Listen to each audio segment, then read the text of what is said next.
Hello friends, इस वाले video में संभव स्टील्स के बारे में बात करेंगे। संभव स्टील के भी Q4 के बिजनेस अपडेट वगैरह हैं, उसके बारे में डिस्कस करेंगे। ठीक है, तो स्टील एंड पाइप्स अगर कंपनी देखोगे, संभव स्टील जो है वो पूरे सेक्टर में देखोगे तो वो नंबर 1 कंपनी है, क्योंकि काफ़ी छोटी कंपनी है। और इसका अगर आप सेल्स ग्रोथ वगैरह देखोगे तो बाकी जो कंपनी है वो बाकी कंपनी से जो है ये कंपनी जो है काफ़ी फार बेटर है। ठीक है, तो उस हिसाब से देखो तो इनका अगर आप मार्जिन देखोगे तो इनका मार्जिन जो है रिड्यूस हुआ था, क्योंकि अगर आप इनका अगर आप Q1 देखोगे तो Q1 जो है वो वेरी गुड, मतलब बहुत अच्छा परफॉर्मेंस था Q1 में, क्योंकि कॉइल का जो प्राइस है वो इंक्रीज़ हुआ था। देन Q2 देखोगे तो Q2 में जो है काफ़ी ज़्यादा रेनी सीज़न था, तो काफ़ी ज़्यादा रेनी सीज़न के वजह से इनका मार्जिन जो है वो डाउन हुआ था। ठीक है, तो उनका मार्जिन जो है वो डाउन हुआ था। इससे क्या हुआ था, जो इनका रॉ मटेरियल जो है लाइक कॉयल, उसके साथ साथ मॉइस्चर कंटेंट, ठीक है, तो ये सारा जो है इनका मतलब रॉ मटेरियल का जो प्राइजेस जो है वो काफ़ी डिफरेंट हो गया था। ठीक है, I think lump sum 1% of somewhere देखोगे तो डिफरेंट हो गया था। तो इससे इनका Q3 भी देखोगे तो जो इनका एबिटा जो मार्जिन है वो डिक्रीज़ हुआ था। ठीक है, ये Q3 तक। देन उसके साथ साथ देखोगे तो गवर्नमेंट ने भी जो है इनका जो विंडोज़ ऑफ स्टेनलेस स्टील जो इम्पोर्ट है फॉर 3 मंथ, मतलब इन्होंने ओपन कर दिया था। ठीक है, अर्लियर इन्होंने ये भी अनाउंस किया था कि जून में that coil use without BIS bill है। ठीक है, BIS bill will intend to able to be import in India. तो इन्होंने ये भी बताया था कि जो मतलब अनाउंस किया था कि जून महीने से जो कॉइल जो है वो यूज़ होगा विदाउट BIS बिल, मतलब विदाउट BIS बिल के जो वो जो है वो सेल नहीं हो सकता। ठीक है, तो आप यूज़ भी नहीं कर पाओगे। तो उस हिसाब से इन्होंने एक नियम बनाया था गवर्नमेंट ने। देन उसके साथ साथ अगर आप एबिटा पर टन देखोगे तो क्वार्टर जो है लास्ट क्वार्टर में जो है एबिटा पर टन आई थिंक डिक्रीज हुआ था। ठीक है, तो काफ़ी ज़्यादा इम्पैक्ट पड़ा था Q4 में भी, बट Q3 में भी, बट इनका Q4 का अगर आप रिज़ल्ट देखोगे तो काफ़ी अच्छा रिजल्ट आया, क्योंकि Q4 FY26 में स्ट्रक्चरल पाइप अगर देखोगे, एक्चुअली अगर हम टोटल अगर आपको बताएं टोटल, तो इनका अगर आप टोटल पाइप वाला ही सेगमेंट देखोगे तो 95,797 इनका टोटल Q4 FY26 में आया था इनका डेटा।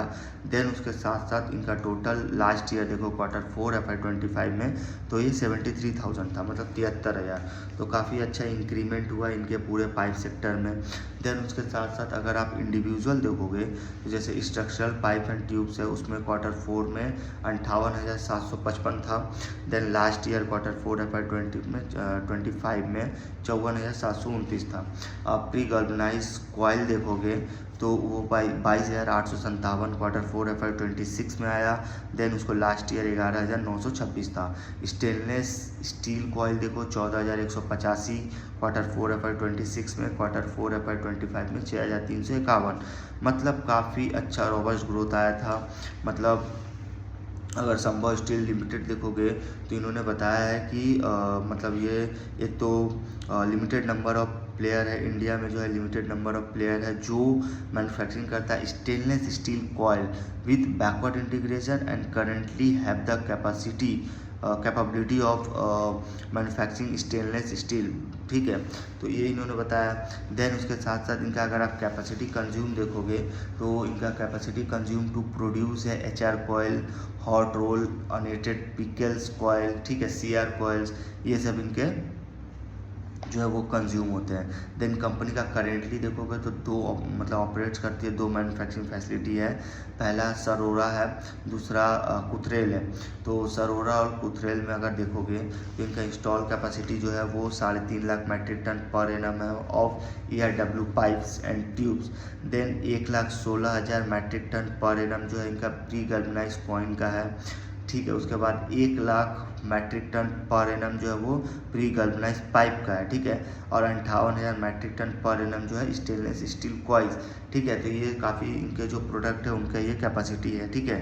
देन कंपनी करेंटली अगर देखोगे तो 43 डिस्ट्रीब्यूटर है जो डिस्ट्रीब्यूटिंग करता है 15 स्टेट एंड एक यूनियन टेरिटरी भी है।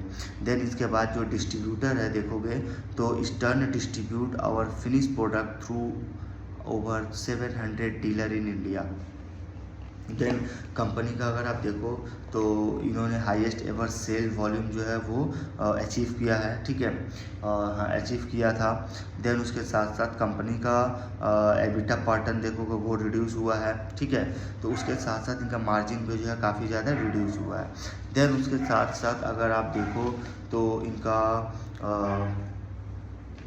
अगर आप देखो ना कि यूज़र इंडस्ट्री, तो इनका भी यूज़ पाइप मतलब स्टील एंड पाइप्स का यूज़ तो हाउसिंग हो गया, इंफ्रास्ट्रक्चर, वाटर, ट्रांसपेरेंसी, एग्रीकल्चरल, उसके साथ साथ ऑटोमोबाइल, ऑयल एंड गैस, ये सारे सेक्टर में इनके जो है वो यूज़ होता है। तो इनका मैन्युफैक्चरिंग जो यूनिट देखोगे एग्जीक्यूशन वो रायपुर में है, ठीक है। देन उसके साथ साथ कंपनी का अगर आप देखोगे तो इन्होंने बताया है कि इन्होंने बताया है कि जो कैपेसिटी जो इंक्रीज़ हो रहा है इनका गल्वनाइज प्रोडक्ट का, वो अर्लियर जो है इट वाज मतलब 1 लाख टन था पहले, वो इंक्रीज़ करके उसको 1,16,000 टन कर दिया गया। मतलब इन्होंने इसका 3 रीज़न भी इन्होंने बताया है कि इनका जो Q4 में जो बेनिफिट्स होगा, पहला, दूसरा मतलब इनका है कि जब प्राइस जो डिक्रीज़ या इंक्रीज़ होगा तो वो जनवरी में, ठीक है। देन अबाउट इनका अगर आप देखो ना तो इन्होंने बताया कि एक वैल्यू एडेड प्रोडक्ट जो है वो इनका Q3 में काफ़ी ज़्यादा इंक्रीज़ हुआ है, ठीक है। देन इसके साथ साथ Q4 का जो नंबर था वो काफ़ी अच्छा हमने डिस्कस किया, क्योंकि आप पूरे पाइप सेक्टर में देखोगे तो टोटल ही इनका जैसे structural pipe, pre galvanize pipes, stainless steel coils, इनका अगर आप Q4 का नंबर देखो तो 95,797 इनका जो है वो नंबर आया, ठीक है। तो काफ़ी आउटस्टैंडिंग नंबर है, काफ़ी अच्छी नंबर है। देन इनका इंटरमीडिएट प्रोडक्ट देखोगे तो FY26 में 11,988 था, FY25 में 18,620 था। तो यहाँ भी इनका रिडक्शन हुआ है, ठीक है। तो कंपनी अच्छी है, काफ़ी छोटी कंपनी है, स्मॉल कैप कंपनी है, इसका रिजल्ट काफ़ी अच्छा तेज़ी से ग्रो कर रहा है, ठीक है। आने वाले टाइम में काफ़ी अच्छा स्टॉक जो है परफॉर्म कर सकता है, ठीक है। इस वीडियो में यहीं तक रखते हैं।